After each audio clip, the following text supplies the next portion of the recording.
Ryan Reynolds and Blake Lively get yet another fake PR award from Time magazine. Hanging out together at these rich events. There he is. Oh, look at them. It's really smart.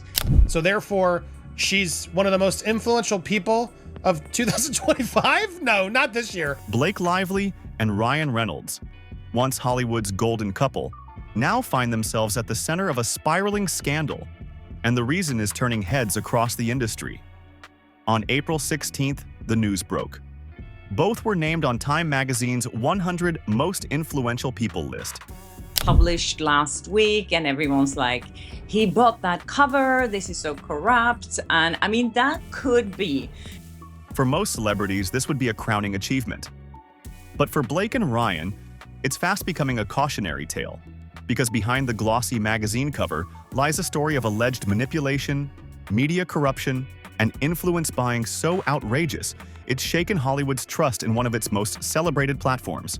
You might remember, back in, April, Blake Lively got this fake award from Time 100. One of the most influential people of 2025, yeah, because she gave a donation to the NAACP back in 2019. That's how cynical it is. They are really milking the hate that Ryan Reynolds is receiving right now. Let's start with the core allegation, that Blake Lively and Ryan Reynolds bought their way onto the Time 100 list. Not earned, bought. According to insiders, the couple's team funneled nearly $1 million through top PR agencies, using every resource at their disposal to craft a glowing narrative, curry favor with editors, and ultimately land them on that cover. I forgot to say this the other day. One of the reasons I think that Time 100 put him on the cover is because they know people will talk about it. It doesn't really matter if it's negative comments or negative attention. It's not just a claim, it's a strategy that's been whispered about in the media world for years. But this time, the evidence is harder to ignore, especially as social media sleuths and journalists start connecting the dots. Blake's inclusion in particular has raised eyebrows. Her listed reason for influence? It just looks terrible that he only has like 19 friends that can say something nice about him and Maximum Effort, which was the company that he was talking a lot about, and which was the company that was one of the top 100 most influential blah blah blah in the world. Agents, marketers, publicists, they all work together and create a plan for their talent, for their people. Great, you're gonna get this, this, and this if we go to Time. Okay, sold. A donation to the NAACP made in 2019, 4 years before she appeared on the 2025 list. Nothing in the immediate past. No breakthrough roles. No landmark advocacy campaigns. Just a single charitable act from the pre-pandemic era. In an age where impact is expected to be current and tangible, her selection reads less like recognition and more like reward for playing the game right. People are talking. So many of those quotes from that Time 100 interview has appeared in outlets everywhere, basically. Ryan Reynolds and Blake Lively get yet another fake PR award from Time magazine, exposing a deceptively manipulative, and I'm gonna say corrupt, media organization. And now, people are asking the obvious. What strings were pulled behind closed doors to make this happen? Meanwhile, Ryan Reynolds' company Maximum Effort, the very brand he's been relentlessly promoting through viral marketing campaigns, is featured in Time's 100 Most Influential Companies. And here's where it gets even murkier. Maximum Effort reportedly collaborated on multiple campaigns with Salesforce, a company run by none other than Mark Benioff. This is such bad move. Yeah, he'll still get some people, but it's just now he looks so disingenuous. Anyway, this is what happens. These are what powerful people do. The state of it then, now, and the future. How do I manipulate the future? Billionaire CEO and the owner of Time magazine itself. When the gatekeeper of a supposedly independent media platform is also financially intertwined with the subject of a glowing profile, the conflict of interest isn't just implied, it's practically screaming. Mark Benioff has long been known for rubbing shoulders with Hollywood elites and politicians alike. So he can claim jokes or whatever, but to pull random quotes of Justin talking about his teenage years and his growth and maturity and to try to use against him to label him a predator, which none of the quotes did. I actually applaud them for, even though they're not supposed to do it, for making the point to be like, nice try, Reynolds. You have your own quotes. I felt like it was very aggressive, I agree, and I can't fault somebody for wanting to stick up for their partner, but there were parts of it as I was reading it, I couldn't help but feel like it was a bit petty. He's hosted private events where deals are made away from cameras, where loyalty is traded for magazine features, and where the currency isn't truth, it's access. Photos of him with industry powerhouses like Ari Emanuel only reinforce this web of influence. And now, that web is unraveling. As these connections come to light, the backlash has been swift. It's just deranged. It's nonsensical. Like, fire the whole PR team. It's dumb. It's all so deceptive to me. I'm sorry. I'm starting to see through it more and more. He's such a charmer. I've fallen for it. I believe Tim Miller and others, TJ, they all fallen for it. And he's able to throw on that charm and win them back. Everybody's coming to defend Justin. Everybody's coming out of the work because of his core values and his integrity. What should have been a moment of triumph for Blake and Ryan has turned into a full-blown PR disaster. Social media exploded with criticism using hashtags like #time for transparency and #bought and paid for to demand accountability from both Time and the couple. Critics argue that lists like these have become little more than PR tools, pay-to-play billboards disguised as journalism. I have to say I've met Cara Delevingne a few times and I really like her. She's like, you know, she's honest, she's open, she's like, so what you see is what you get with her. And here's where it gets even worse for the couple. This controversy didn't emerge in a vacuum. It conveniently coincides with the legal firestorm surrounding Ryan Reynolds and the ongoing lawsuit involving Justin Baldoni. While the public was digesting serious allegations tied to Reynolds' alleged involvement in weaponized media attacks, suddenly he and Blake were celebrated in a mainstream legacy magazine. So, saw this post in the Team Justin Baldoni subreddit, and this is from Billy Bush's channel here, talking about the other people that Blake Lively said will be coming forward in this lawsuit. That's all anybody's talking about. Everyone's sick of it too, and people are fed up. It doesn't take a genius to see this as a calculated distraction, a classic PR sleight of hand meant to smother controversy with glossy accolades. But the problem is, it's not working. Insiders in Hollywood are beginning to speak out. Former collaborators, crew members, and even fellow celebrities are pulling back the curtain on Blake and Ryan's carefully curated public image. Behind the scenes, Blake has reportedly developed a reputation for being difficult to work with. All hell broke loose. She claims he sexual harassed her, and then by the time they premiered the movie, they weren't even speaking to each other. She made him stay in the basement, and Ryan Reynolds turned on him too. And then she claimed that he unleashed a bad PR campaign against her. Described by some crew members as demanding, tone-deaf, and exhausting. One source went so far as to label her a mean girl, suggesting that her behind-the-scenes behavior is wildly inconsistent with the wholesome image she sells in interviews and on social media. And Ryan?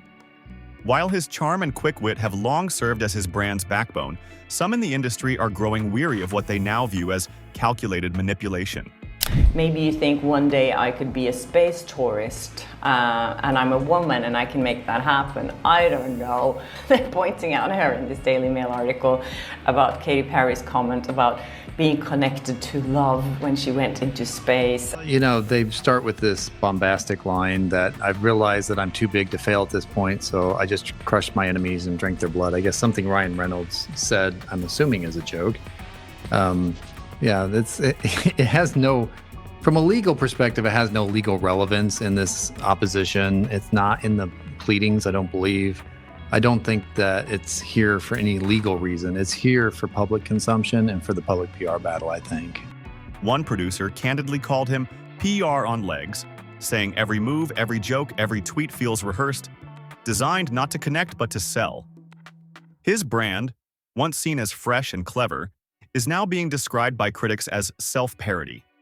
Too perfect, too scripted, too desperate. The cracks in their empire are spreading fast. Big names in the entertainment world are quietly distancing themselves. the reality is there is a deep-seated insecurity and level of manipulation behind him. Surely some CEOs get nervous about gossip.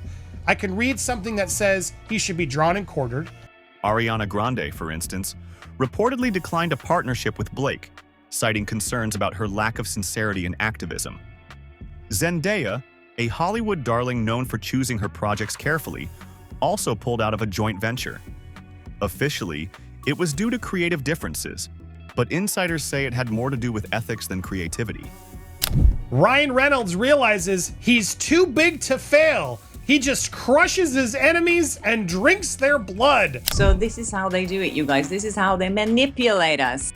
Even Margot Robbie sent a clear message when she unfollowed Blake on social media and later criticized the culture of manipulative PR in thinly veiled interviews. In a town where silence is often complicity, these subtle moves speak volumes. As for Justin Baldoni, the man at the center of the lawsuit and the alleged target of a smear campaign led by Reynolds' camp, article recently saying that Leighton and I were frenemies, and it's frenemies. Is that the new term, frenemies? Yeah, we're friends, but we're also enemies.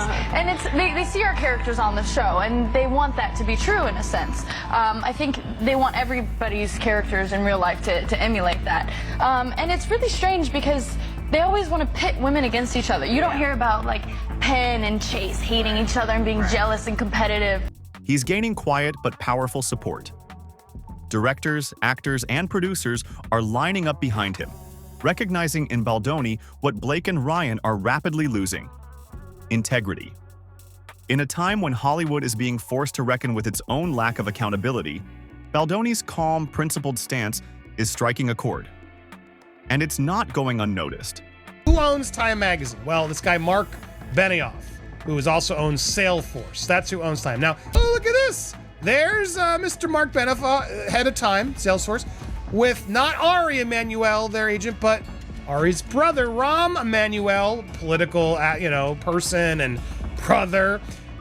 Here they are together at an event, hanging out together. Sources close to the situation claim that other stars, like Emma Stone and Jake Gyllenhaal, have also declined recent offers tied to Ryan's business ventures. Emma reportedly walked away from a maximum effort endorsement deal due to concerns about protecting her public image.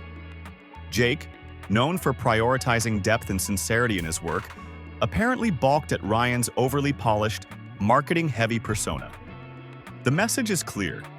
The industry is no longer buying what Ryan and Blake are selling. But she kind of did, right? She's like, how does all the negative attention affect your businesses? Because if you scroll through the comments of this video, Team Justin all the way. What I will speak to separately is the feeling of being a woman who has a voice today. Sorry, I keep interrupting, but I got a commentary and I'm so sick. And still, the controversy deepens. Reports suggest that behind the scenes of recent projects, tensions ran high. Blake allegedly made co-stars uncomfortable with erratic demands, while Ryan, at the height of his feud with Baldoni, allegedly orchestrated a campaign to discredit him using out-of-context quotes and inflammatory media spin. The move backfired spectacularly. Not only did it fail to diminish Baldoni, but it also exposed Ryan's tendency to weaponize charm and media control for personal gain. And he can claim jokes or whatever, but to pull random quotes of Justin talking about his teenage years and his growth and maturity and to try to use against him to label him a predator, which none of the quotes did. I actually applaud them for, even though they're not supposed to do it, for making the point to be like, nice try, Reynolds. You have your own quotes. This isn't just a scandal. It's a reckoning. What we're witnessing isn't the downfall of a couple. It's the unmasking of a system. A system where influence is manufactured, not earned. Where glossy magazine covers can be bought. Where awards and accolades are just another line item on a well-funded PR campaign. The fall of Blake Lively and Ryan Reynolds is symbolic.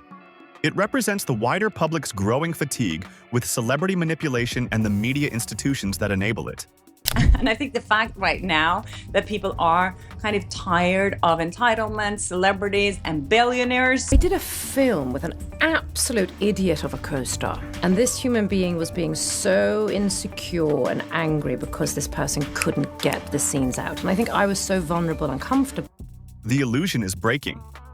And what lies behind it isn't glamour, it's calculation.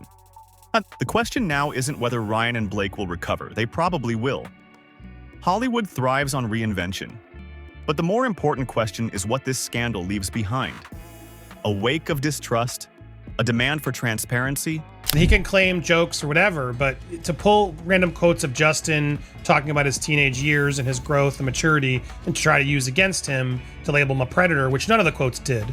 I actually applaud them for, even though they're not supposed to do it, for making the point to be like, nice try, Reynolds. You have your own quotes.